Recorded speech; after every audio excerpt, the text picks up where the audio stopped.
Fountains Abbey and Studley Royal.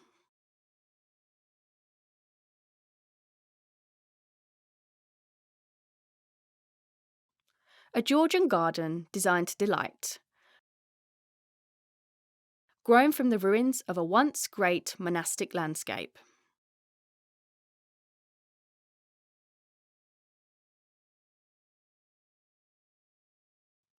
Fountains Abbey. The site was chosen for its remoteness and access to natural resources, including water, wood, stone, and earth. The story began in 1132 with signs of unrest at St Mary's Benedictine Abbey in York.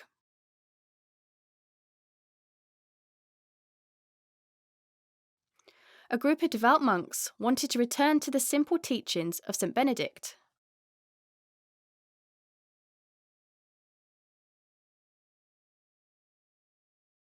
The monks fled under the protection of Thurston, Archbishop of York.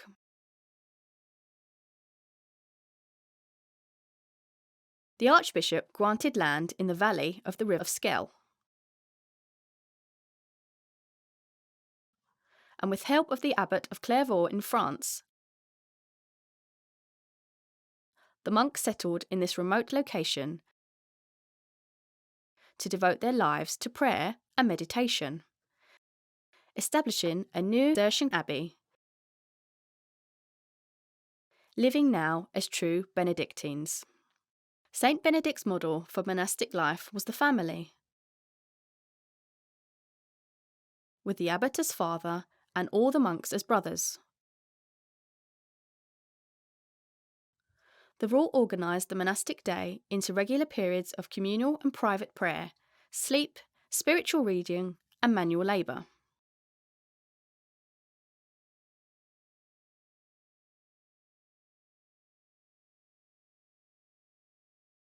Both choir monks and lay brothers lived here, but served their religion in different ways.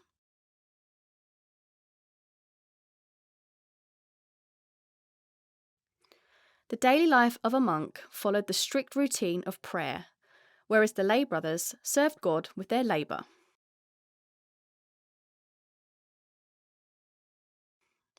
By 1535, Fountains Abbey was the richest Cistercian house in the country, 4 times richer than Rievaulx Abbey,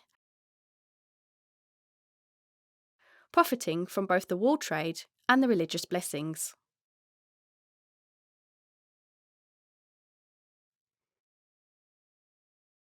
Fountains Mill. The outer court was away from the serenity of the inner abbey and was a bustling and busy place. Each community sought to be as self-sufficient as possible. This was where the millers and bakers, brewers, tanners,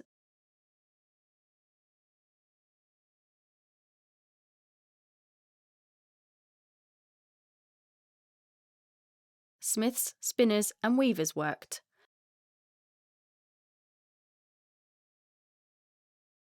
Supporting their monks in their life of prayer. As the monks' first harvest began to produce grain, the abbey needed a mill to turn it into flour. The Cistercians were skillful masters of water-driven machinery.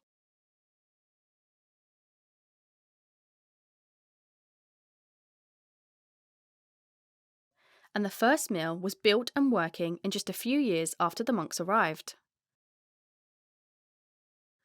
The medieval mill would have ground grain from the wheat, rye, oats, and barley into flour.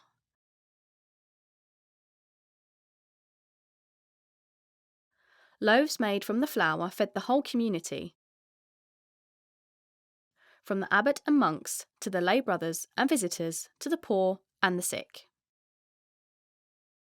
The mill survived the Dissolution and was in continuous use until 1927.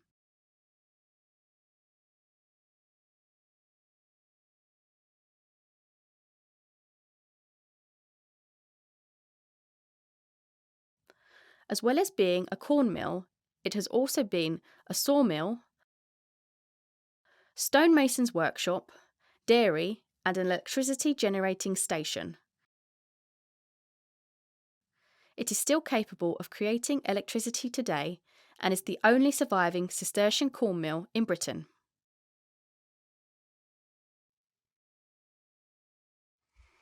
Reformation and ruin. The hard work and dedication of the Lay brothers established Fountains Abbey as one of the richest and most powerful religious houses in the country by the mid-1200s.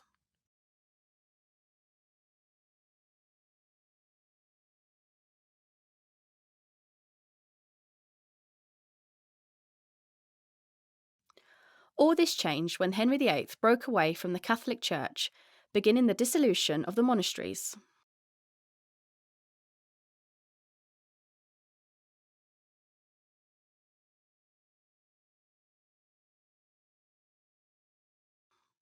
At Fountains Abbey, the deed of surrender was signed by the abbot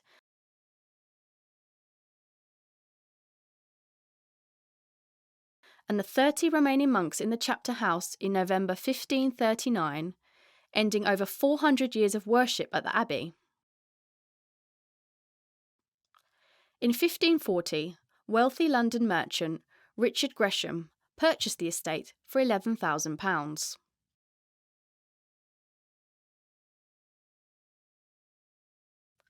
The abbey lands were sold off and the abbey lay empty. Anything of value was stripped off and sold, including the lead from the roof.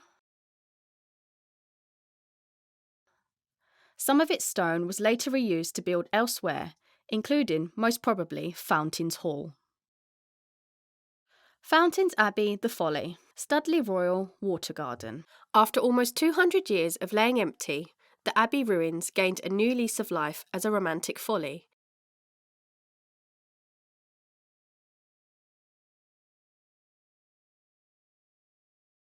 In John Aylesbury's water garden design.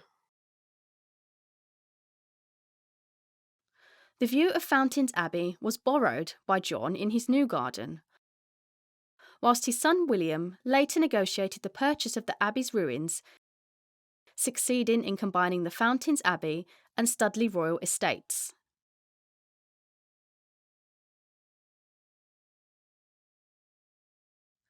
The abbey was transformed into a picturesque folly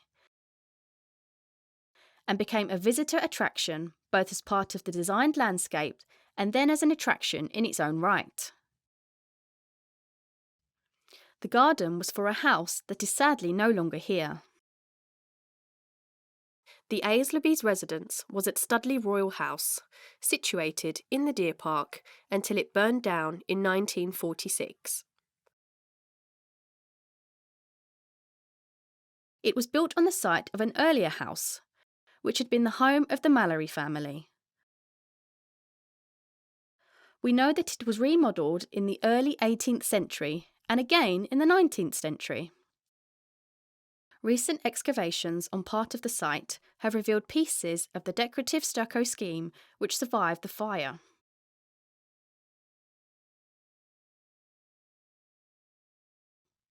Thankfully, the house was extensively photographed by Country Life magazine in 1931. This is a drawing room with cornice, wallpaper, and ornate mirrors.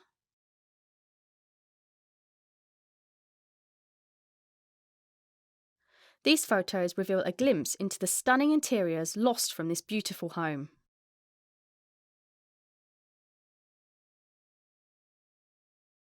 The stable block designed by Colin Campbell and Roger Morris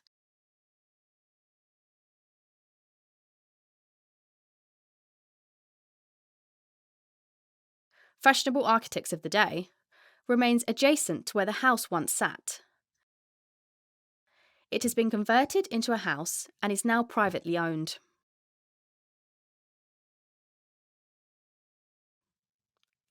Studley Royal Water Garden is one of the few great 18th century gardens to survive substantially in its original form.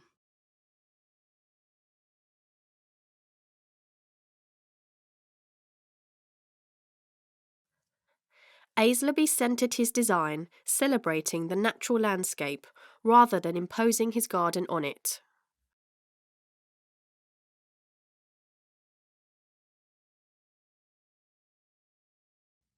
Every view was intentional, with hidden layers of symbolism and political meaning in statues, follies, and building decoration.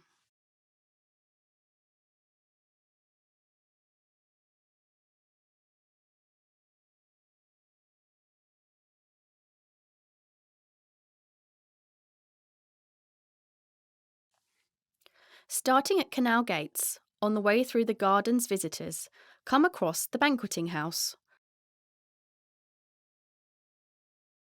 originally called the greenhouse.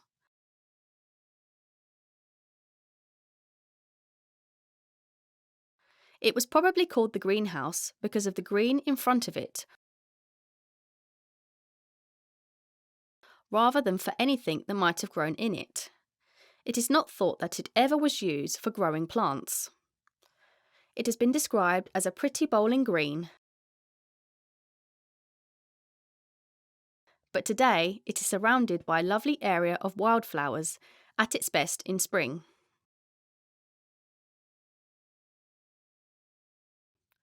In the 1740s, guests would have retired here for light refreshments and musical entertainment.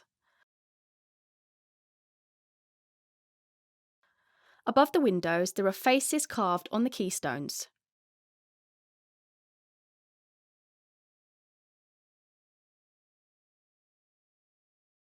Tradition says these represent malice, hatred, and envy, and should be left outside.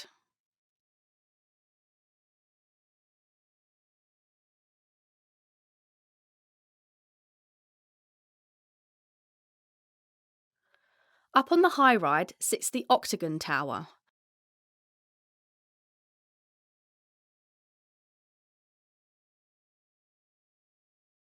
where visitors could pause to admire the scenery and be served with refreshments. Built in the mid-1730s on a rocky outcrop, meant visitors could take advantage of the magnificent open views to the tower on How Hill to the south,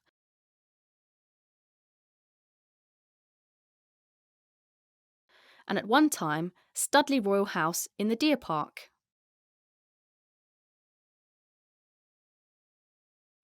Nearby, in the small artificial cave, was known as Aislaby's Kitchen,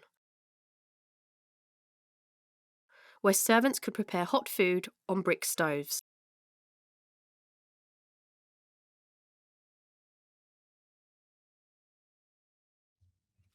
The garden journey culminated most famously in the surprise view of Fountains Abbey.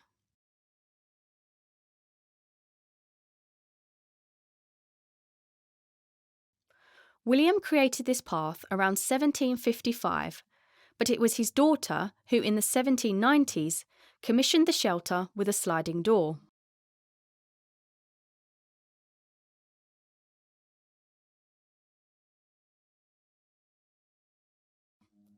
As visitors arrived, a servant would throw the door back dramatically, revealing the view.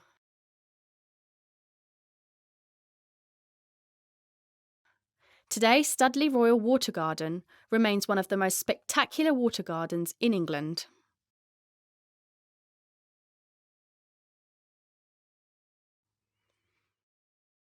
Fountains Hall.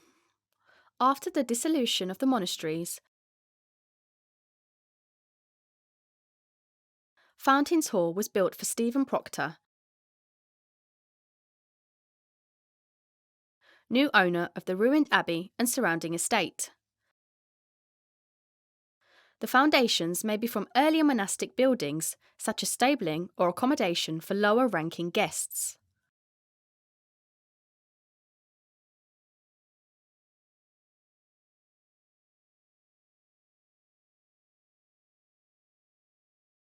The building was extended in short, rapid phases and was likely intended with dual function, a grand gate lodge and courthouse.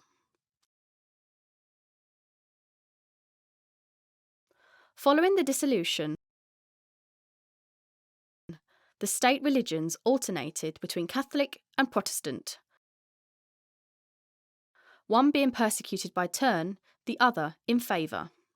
Sir Stephen Proctor, a Protestant social climber, had many conflicts with his neighbours, many of whom had Catholic sympathies.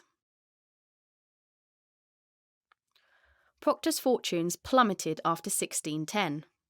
He was forced to sell most of his land, so Fountains Hall became his main residence. In 1619, Proctor died, and the hall changed hands many times before being owned by the Messenger family for over a century, finally selling it in 1767 to the Aislabie family.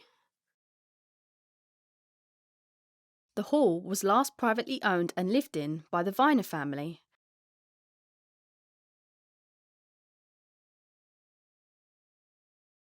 who had to move out of Studley Royal House during the Second World War when Queen Ethelberga's girls' boarding school took over the house.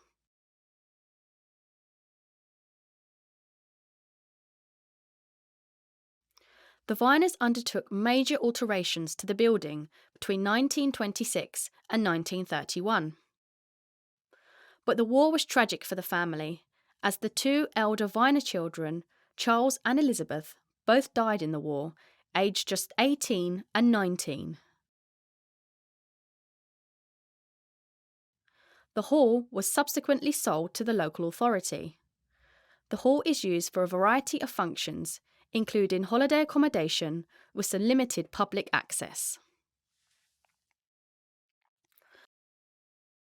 The Parkland. The Parkland holds many delights: the magnificent view along Lime Avenue, the treasures of St Mary's Church, ancient trees,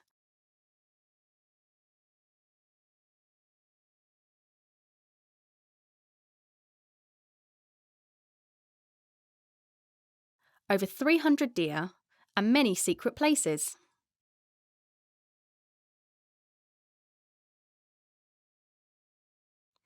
The landscape of the deer park holds evidence of human occupation from prehistoric times.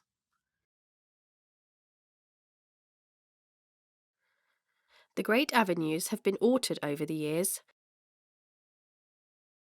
but many trees and records of purchase from 1717 to 1756 survive,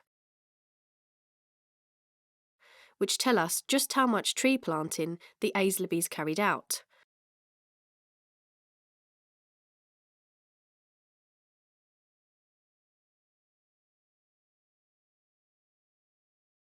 With vistas and avenues extending far beyond the walls of the park. There are 3 different types of deer in the park. Fallow deer have been kept at Studley for over 500 years. Red deer are larger, appearing red especially in the summer months. Their young are darker brown and spotted. Their stags have the most impressive pointed antlers. Sicker deer introduced in the 1970s have chestnut fur with a darker line along the back. Though enclosed within the park, the deer are kept as wild animals, not farmed. We ask visitors to keep a respectful distance from the deer, especially when in rut or when they have young.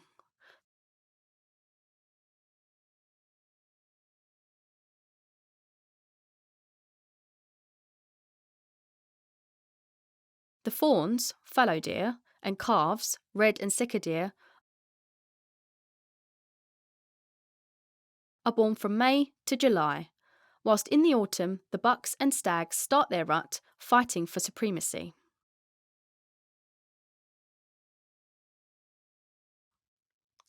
Standing in the deer park, St Mary's Church was designed by William Burgess in eclectic Gothic style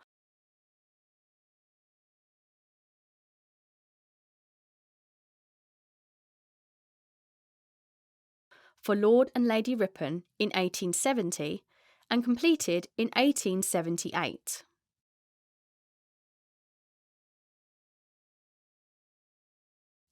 the church has been called Burgess's ecclesiastical masterpiece.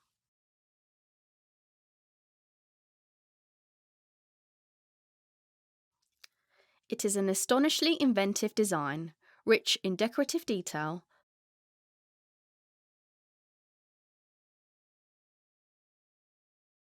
colour and symbolism. Burgess was also the architect for the Church of Christ the Consoler at nearby Newby Hall.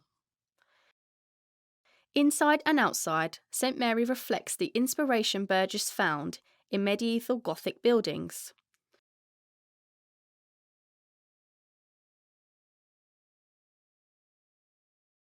Throughout the church there are birds, animals and insects in the carvings and designs.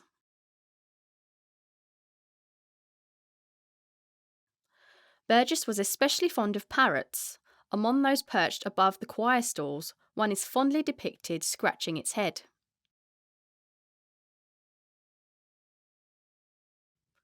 St Mary's served as the parish church from 1878 up to 1969,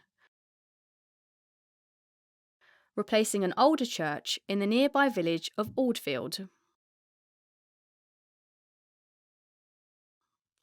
Although declared redundant in 1970, it is still a consecrated building.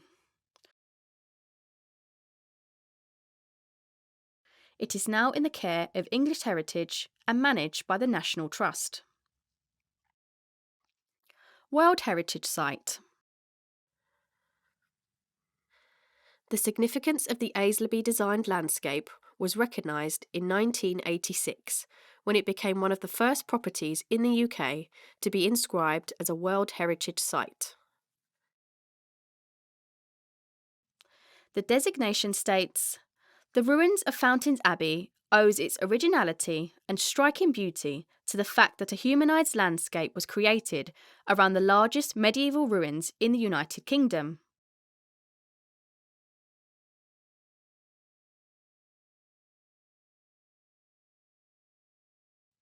The use of these features, combined with the planning of the water garden itself, is a feat of human creative genius.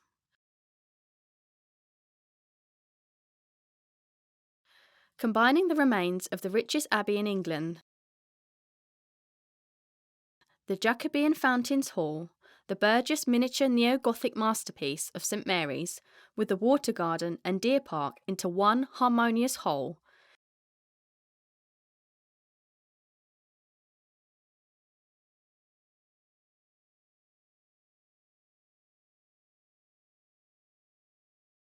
Studley Royal Park, including the ruins of Fountains Abbey, illustrates the power of medieval monasticism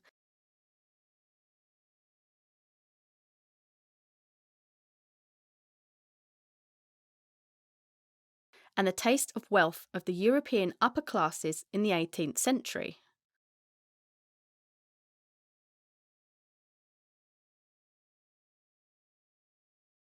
The National Trust now opens the garden to visitors who come in great numbers, just as they have done for the last 300 years. It is with the support of these visitors that we are able to care for this amazing place.